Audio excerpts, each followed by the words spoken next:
राष्ट्रोन्नति के पथ पर नित्य प्रेरणा। एक दिन, एक पृष्ठ, एक विचार। श्री गुरुजी समग्र 12 खंडों का संक्षिप्त रूप भारतीय विचार साधना पुणे द्वारा प्रकाशित किया गया है।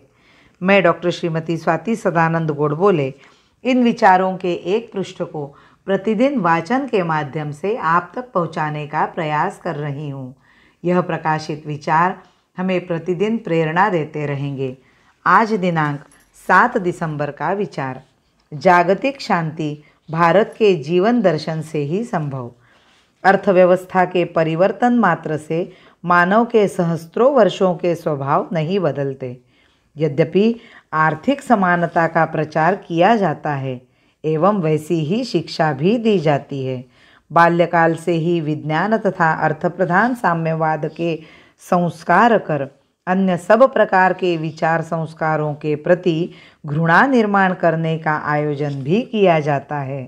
तथापि इन सब से परे अंतस्तल में इसी घृणा के शिक्षा संस्कारों से परिपुष्ट होने वाले सत्ता साम्राज्य आदि के स्वार्थ, वैयक्तिक अधिकार, मद आदि मानव संघर्ष के हेतु अन्य रूप धारण कर प्रकट होते ही रहते हैं। आज रूस आदि देशों में इस बात के प्रमाणों की कमी नहीं है। आर्थिक समानता की घोषणा स्वयं ही एक ऐसी साम्राज्यवादी प्रेरणा दिखती है। कुछ काल के उपरांत उसका यथार्थ विनाशकारी स्वरूप प्रकट होने वाला ही है। आज से पहले भी वह असंख्य मानवों के विनाश का कारण बन चुका है। यो असंख्य मानवों के विनाश पर शेष मानवों को सुख देने का दावा अवश्य ही चमत्कारपूर्ण है। जिन महानुभावों ने जगत की एकता के स्वप्न साकार करने हेतु विचार किए हैं, सिद्धांत खोज निकाले हैं, उनमें से अपने भारत के ऋषि मुनि, संत आदि के तत्वज्ञान एवं जीवन दर्शन की ओर जगत के अन्य भौतिकता में प्रगत मानवों का ध्यान अभी पर्याप्त रूप में नहीं गया है। वास्तव में अद्वैत का यह तत्वज्ञान ही एक सच्चिदानंद के सर्वत्र व्याप्त होने की तथा भेद व द्वैत दृष्टि के सर्वथा मिथ्या होने की अनुभूति मानव के व्यावहारिक जीवन में मानवता, बंधुता आदि शब्दों से परिलक्षित विशाल जीवन को प्रतिष्ठित करने की क्षमता एवं पात्रता निर्माण कर सकता है।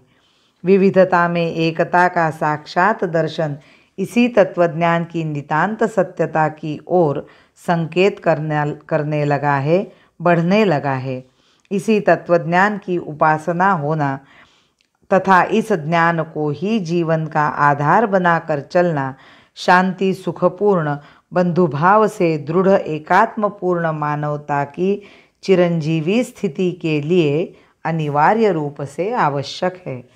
लोग यह कह सकते हैं कि यह तत्वज्ञान तो पुराने समय से विद्यमान है। भारत इस पर अभिमान कर रहा है, परंतु न तो भारत में न ही जगत में अन्यत्र कहीं इसका प्रभाव दिखाई देता है। किसी अंश में यह शंका ठीक ही है, परंतु यदि हम सोचेंगे तो दिखाई देगा कि ज्ञान तो दिक्कालातीत सत्य था और सत्य ही है, किंतु उसका अनुभव करके तदनुसार व्यक्ति तथा समाज के जीवन की रचना करने की उत्सुकता जनमन में उतनी नहीं रही जितनी रहनी चाहिए। इस ज्ञान के आधार पर जीवन रचना करने का विशाल समाजव्यापी प्रयोग यथार्थ रूप में कभी हुआ ही नहीं। कहीं किसी अंश में उसका प्रयोगाभास जब जब हुआ, तब तब उस आभास मात्र से भी मानव में परस्पर स्नेह, विश्वास, आत्मीयता, सहकार्य आदि गुण प्रकट हुए तथा समाज उत्कर्ष को प्राप्त हुआ। अपने भारत के इतिहास में ऐसे अनेक उदाहरण मिलेंगे, परंतु पूर्ण रूपेण यह प्रयोग हुआ नहीं। इसी हेतु महर्षि व्यास को कहना पड़ा कि धर्म को आधार बनाओ, उसी से ऐहिक जीवन का उत्कर्ष एवं सर्व सुखोपभोग प्राप्त होंगे। ऐसे धर्म की उपासना क्यों नहीं करते? अरे, मैं हाथ उठाकर पुकार कर यह कह रहा हूँ, पर मेरी बात कोई सुनता ही नहीं। कठिन झंझावात में तू अडिग हिमवान बन। कठिन झंझावात में तू अडिग हिमवान बन, है दिया जग को अपरिमित संस्कृति और ज्ञान धन, है दिया जग को अपरिमित संस्कृति और ज्ञान धन। भारत माता की जय। वंदे मातरम।